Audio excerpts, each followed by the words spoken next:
നമസ്കാരം, കൊട്ടാരക്കര മീഡിയയിലേക്ക് സ്വാഗതം. കട്ടപ്പന ഇരട്ടക്കൊലപാതക കേസിലെ മുഖ്യപ്രതി നിതീഷ് രാജിന്റെ കുറ്റകൃത്യങ്ങൾക്ക് ദൃശ്യം സിനിമയിലെ നായകനുമായി സമാനതകൾ ഏറെ. ഒരു ഓൺലൈൻ പ്ലാറ്റ്ഫോമിലെ ജനപ്രിയ നോവലിസ്റ്റാണ് ഇയാൾ. നിതീഷ് PR എന്ന പേരിലാണ് ഒരു ഓൺലൈൻ സൈറ്റിൽ നോവലുകൾ എഴുതി പ്രസിദ്ധീകരിച്ചിരിക്കുന്നത്. ഇതിൽ മഹാമാന്ത്രികം എന്ന നോവലിൽ ഇയാളുടെ കുറ്റകൃത്യങ്ങൾക്ക് സമാനമായ കാര്യങ്ങൾ നടക്കുന്നുണ്ട്. സ്വന്തം കുഞ്ഞിനെയും കുഞ്ഞിന്റെ മുത്തശ്ശനെയും കൊലപ്പെടുത്തിയ കേസിൽ നിതീഷ് ഇപ്പോൾ പോലീസ് കസ്റ്റഡിയിലാണ്. കാഞ്ചിയാർ കാക്കാട്ടുകട നെല്ലിപ്പള്ളിയിൽ വിജയൻ എന്ന വ്യക്തിയും ഇയാളുടെ മകളിൽ നിതീഷിന് ജനിച്ച കുഞ്ഞുമാണ് കൊല്ലപ്പെട്ടത്. മഹാമാന്ത്രികം എന്ന പേരിൽ പ്രസിദ്ധീകരിച്ച നോവലിൽ ദുർമന്ത്രവാദവും അഭിചാരക്രിയകളും പശ്ചാത്തലമാക്കിയാണ് കഥ പറയുന്നത്.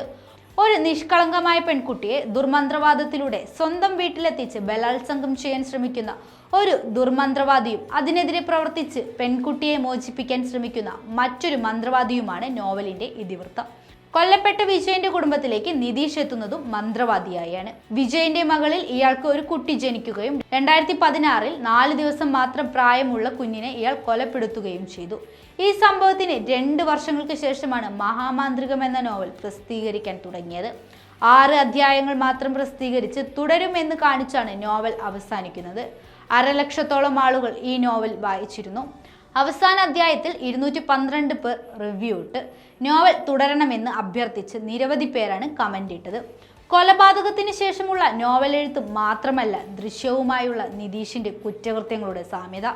ദൃശ്യം സിനിമയിലെ നായകൻ മൃതദേഹം പോലീസ് സ്റ്റേഷന്റെ തറയിലാണ് മറവു ചെയ്തെങ്കിൽ ഇയാൾ മറവു ചെയ്തത് താമസിച്ചിരുന്ന വീടിന്റെ തറയിലാണ്. കൂട്ടുപ്രതിയായ വിജയന്റെ മകൻ വിഷ്ണു പിടിയിലായപ്പോൾ സംഭവ ദിവസം താൻ കൊച്ചിയിലായിരുന്നു എന്നും പറയുകയും അതിന് സാധൂകരിക്കാൻ ബസ് ടിക്കറ്റ് കാണിക്കുകയും ചെയ്തു.